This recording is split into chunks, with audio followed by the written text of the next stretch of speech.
Most people think leverage requires money. They think you need a team, an office, and a payroll to scale an income. But right now, sitting on your desktop is a worker that doesn't sleep. It doesn't ask for a raise, and it works for exactly $0 a week. We've been told AI is a novelty, a toy to write emails or generate weird images. That is a massive miscalculation. If you treat it like a search engine, it's useless.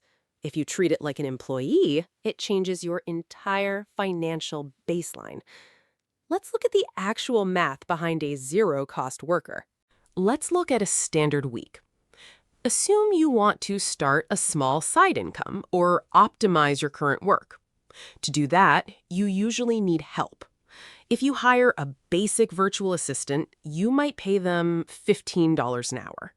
If they work just 1 hour a day, 5 days a week, that is $75 a week.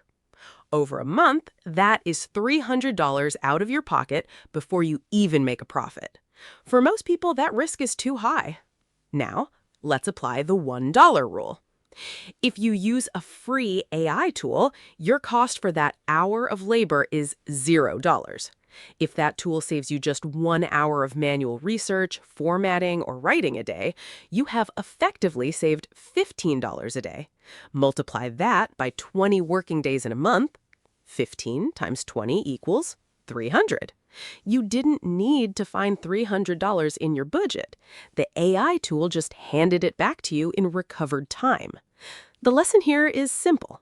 Profit isn't just about what you bring in. It's about minimizing the cost of the friction required to get it.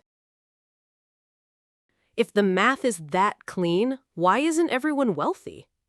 Because most people treat AI like a search engine. They type a vague question, get a generic answer, and give up. They say, AI doesn't sound like me, or the quality is too low. That is human error, not system error. You wouldn't hire an intern, give them a one-sentence instruction, and expect a masterpiece. You have to build the infrastructure first. The magic isn't in the AI, it's in the logic of your instructions. When you treat a prompt like a standard operating procedure, the output stabilizes. Suddenly, you aren't fighting the tool. You are directing it. Let's map out how this translates into actual cash flow. We aren't trying to build a massive software company overnight. We're aiming for micro assets, things that take minimal effort to maintain but generate consistent returns. Imagine you create a simple digital template, a niche newsletter skeleton, or a specific business checklist using AI. Let's apply the $1 rule to pricing. Say you sell this micro asset for just $5. To make $100 a week, you don't need millions of views. You need 20 people. That breaks down to less than 3 sales a day. 20 sales over 7 days equals 2.8 sales per day. If you were doing this manually, writing every template, designing every layout, it might take you 5 hours per asset. If your time is worth $20 an hour, that asset cost you $100 of your own labor to create.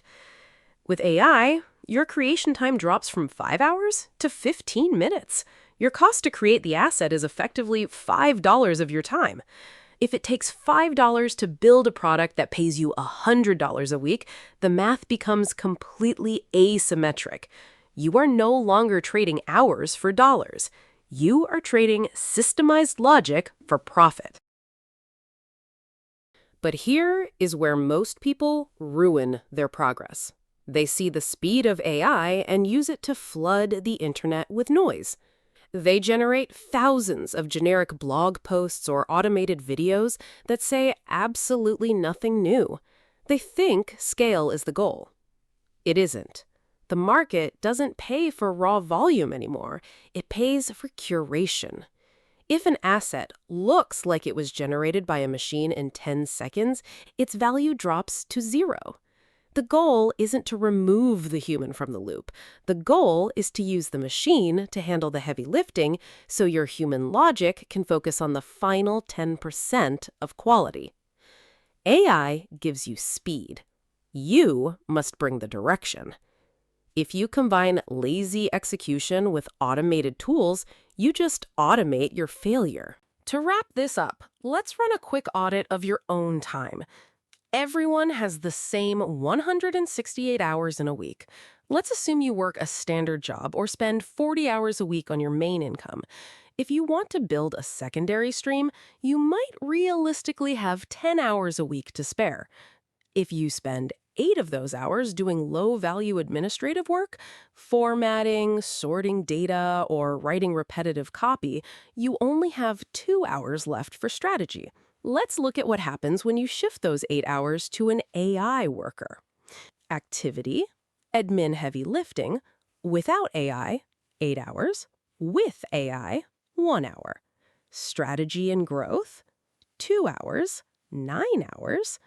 Total spare time, 10 hours, 10 hours. Your administrative time drops from 8 hours to just 1 hour of reviewing and tweaking. That opens up 9 hours for high-level strategy, product design, or marketing. You didn't find more time in your week, you just reallocated your energy from execution to oversight. If your strategic time is worth $50 an hour, you just increase the value of your weekly output from $100 to $450. 9 hours times 50 equals $450. Stop trying to work harder. Start managing the free employees sitting right in front of you.